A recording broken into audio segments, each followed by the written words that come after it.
Bismillahirrahmanirrahim. Alhamdulillahirabbil alamin wassalatu wassalamu ala asyrafil anbiya'i wa sayyidil mursalin wa ala alihi wa sahbihi ajma'in.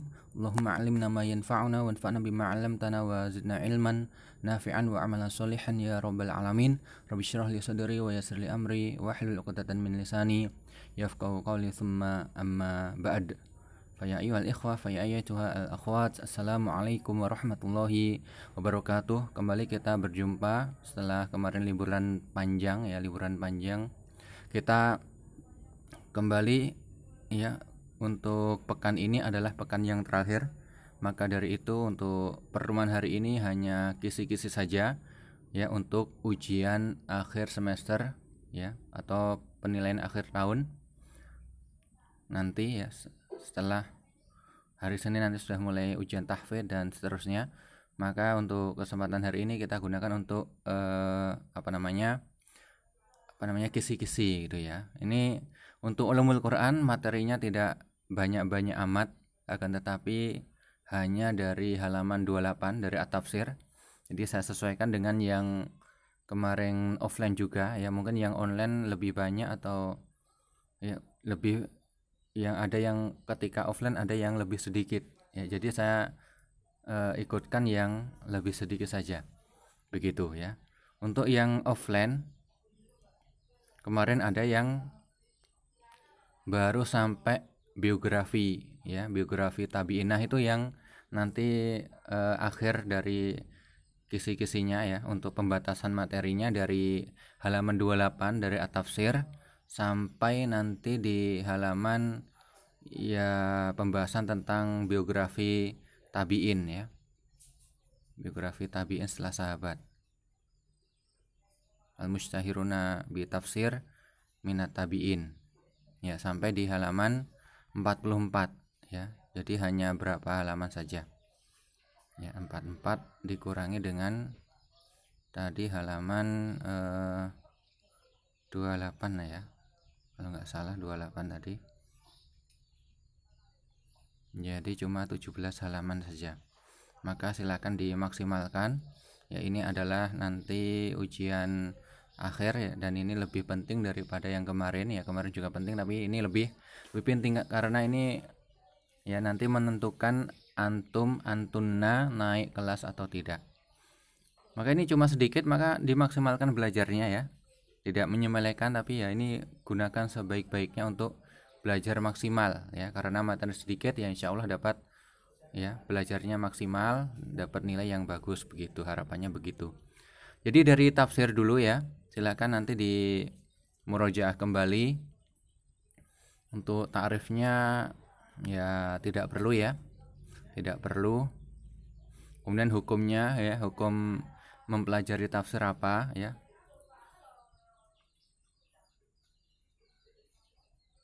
Kemudian apa ini ya, hukumnya saja ya. Kemudian ini ya, kewajiban seorang muslim terhadap penafsiran Al-Quran ya, silakan di murojaah ya. Kemudian ini ya, al-marji' fi tafsir Quran ya, sumber dalam menafsirkan Al-Quran itu apa saja.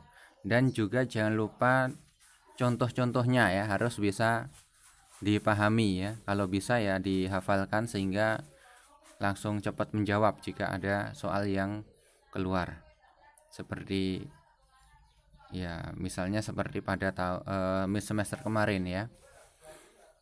Yang pertama, kalamullah ta'ala, ini sumber yang pertama ya. Maka ini contohnya apa? Ini berarti tafsir Al-Quran dengan Al-Quran, tafsir satu ayat dengan ayat yang lain di dalam Al-Quran begitu ya. Ini nanti silakan ya di murojaah kembali dan dihafalkan kalau bisa ya. Yang penting dipahami saja ya.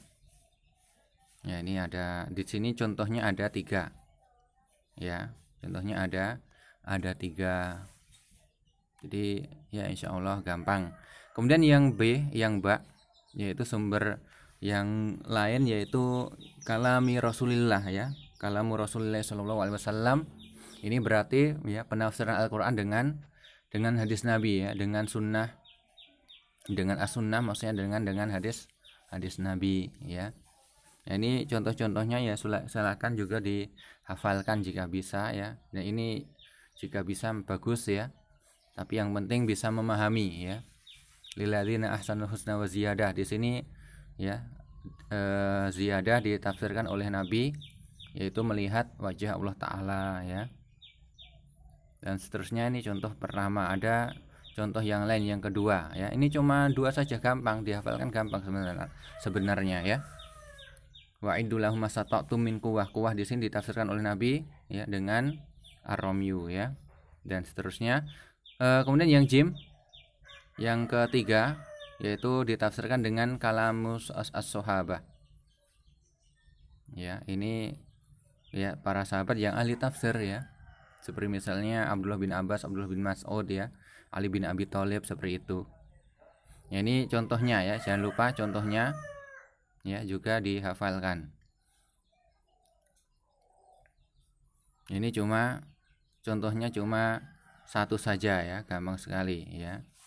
Silakan dihafalkan. Kemudian yang keempat, kalamut tabi'in. Ya. Tapi di sini tidak ada contohnya di sini ya.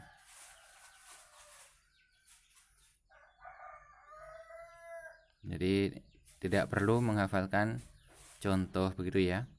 Kemudian yang berikutnya ya, ini menafsirkannya dengan kosakata ya. Kosakata makna dari kata tersebut ya, makna secara lughawi atau makna secara syar'i ya, istilahi. Nah, ini harus dihafalkan contohnya ya. Dan kemarin sebagian sudah saya keluarkan di mid semester ya. Ya, seperti itu. Ya. Misalnya ayat ini ya, misalnya di sini wala tusalli ala ahadin minhum mata abada. Di sini as-shalah di sini ditafsirkan dengan apa yang benar, apa? Dengan syar'i atau dengan lughawi ya. Di sini yang benar adalah dengan ya salat syar'i ya. Maksudnya di sini salat jenazah ya. Janganlah kalian mensolati ya orang yang munafik ya, meninggal dalam kemunafikannya. Jangan forever, selama-lamanya jangan mensolati mereka. Ini Nabi ya, Nabi ketika itu ya tidak diperkenankan untuk mensolati ya gembongnya para munafik ketika itu. Kemudian juga ini ya, khudh min amwalihim. Ini juga kemarin sudah keluar. Ya, silakan di murojaah dihafalkan kembali. Kemudian yang berikutnya al-ikhtilaf al-warid fi tafsir al-ma'thur. Ya, ini juga ada 3 macam, silakan dihafalkan ya. Contohnya ya, contohnya jangan lupa untuk dihafalkan ya. Ada 3 macam. Ya, untuk ini cuma 3 macam, silakan dihafalkan. Kemudian masuk pada tarjamatul Quran.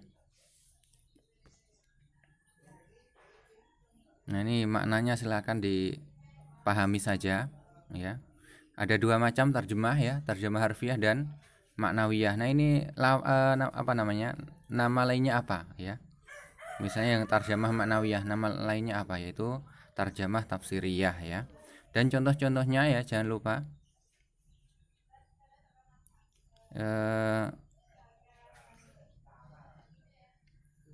maksudnya ya pengertiannya ya, pengertiannya dari terjemah harfiah dan terjemah maknawiyah ya, itu pengertiannya bagaimana ya, ini harus hafal, harus paham ya.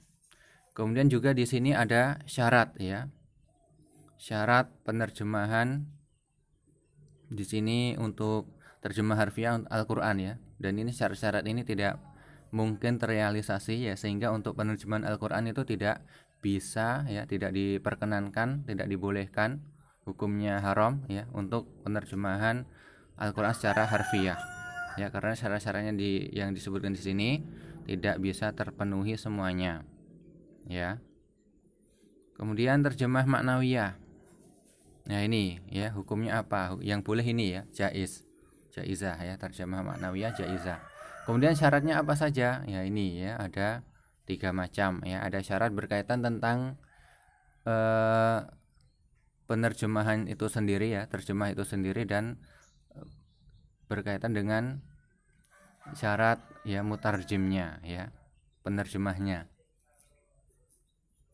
Seperti itu. Kemudian masuk pada al-mushtahiruna bi tafsir minas sahabah. Ya, di sini cuma contohnya 3 saja ya. Meskipun banyak sebenarnya para ahli tafsir dari kalangan sahabat banyak sekali. Tetapi di sini cuma 3 saja, Ali bin Abi Thalib ya, kemudian Abdullah bin Mas'ud dan Abdullah bin Abbas ya. Nah, ini silakan dihafalkan berkaitan tentang ya, misalnya ini keluarganya ya, keluarganya Nabi ini misalnya keponakannya gitu ya. Ali bin Abi Thalib itu ya anak dari pamannya, keponakannya. Apa namanya kok? Bukan keponakan ya, anak dari paman berarti apa, sepupu ya, sepupunya. Dan juga ini ya, dihafalkan tentang perkataan-perkataan seperti ini ya, atau dipahami saja. Dipahami saja ini diucapkan kepada siapa gitu, misalnya amma tarda antakuna mini, ini diucapkan Nabi kepada siapa begitu ya. Jadi dipahami saja.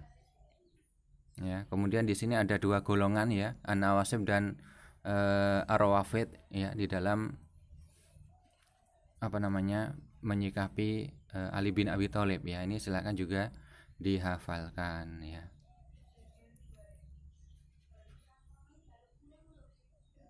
Kemudian meninggalnya di mana ya, ini juga harus dihafalkan ya.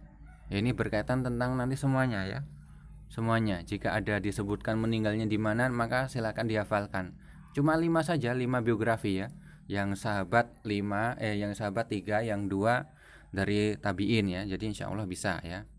Cuma 5 saja, 5 tempat saja, dan ditentukan harus bisa. Ini di mana ya? Sahabat Ali yang meninggalnya di Kufah begitu ya. Kemudian Abdullah bin Mas'ud ya. Ya, ini ya. Ya, ini berkaitan biografi beliau ya. Terkadang kunyahnya ya, dikunyahkan, dinasabkan kepada ibunya ya, Ummu Abdin ya. Ibnu Ummi Abdin. Dan juga perkataan seperti ini, innakala ghulamun mu'allam, misalnya ini ada di soal, ini diucapkan kepada siapa, maka harus bisa mengidentifikasi itu diucapkan kepada siapa. Nabi mengucapkan kepada siapa begitu ya. Man ahabal an yakra dan seterusnya, ini juga seperti itu, silakan untuk dipahami. Ya, pokoknya setiap nanti di biografi seperti itu silakan dipahami, ini ucapannya ditujukan kepada siapa. Ya, ucapan-ucapan ya, misalnya yang ada di sini ya. Ya, misalnya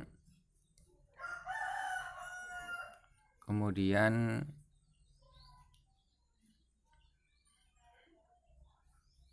ya berikutnya ya, pokoknya seperti itu tadi. Jika ada ucapan-ucapan di sini, perkataan-perkataan ya, ini diucapkan kepada siapa begitu ya.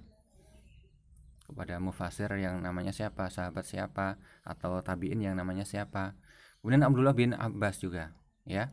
Nah, pokoknya percakapan seperti ini, seperti itu tadi ya. Jika ada, maka itu harus dipahami itu diucapkan kepada siapa. Kemudian meninggalnya di mana juga ya, jangan lupa tadi.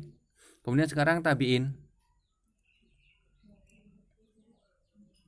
yang dari kalangan tabiin ya, ini silakan untuk cuma 2 ya, Imam Mujahid ya, ini meninggalnya di mana ya.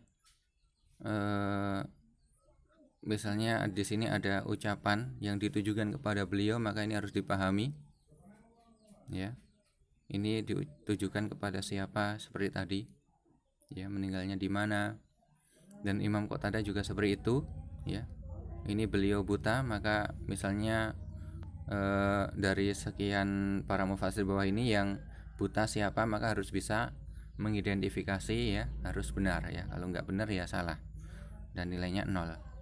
Kalau nilainya 1 soal itu salah, 0 ya, tidak ada bonus-bonusan. Kecuali jika misalnya ada kesalahan di dalam pemberian kunci jawaban, maka bisa diberi bonus ya bagi yang benar. Kalau yang misalnya yang jawab salah dibenarkan, maka nanti ya salah, menjadi salah. Begitu ya. Wa ahfad ahlul basra ini siapa? Ya maka juga harus bisa menentukan siapa itu mufasirnya ya, meninggalnya di mana ya. Untuk tahunnya nggak perlu ya. Cuma tempat meninggal, kemudian ucapan-ucapan itu ditujukan kepada siapa, maka ini harus dipahami. Ya sekian untuk kisi-kisi ya, cuma sampai halaman 44 saja ya. Semoga Allah Subhanahu wa taala memudahkan ya belajar atau murojaah antum dan antunna menghadapi ujian akhir semester kali ini ya, dan semoga mendapatkan nilai yang memuaskan ya, tidak dengan mencontek ya, semuanya harus dengan jujur ya. Sekian ya. Syukran ala husni istima'ikum wa ihtimamikum. Wassalamualaikum warahmatullahi wabarakatuh.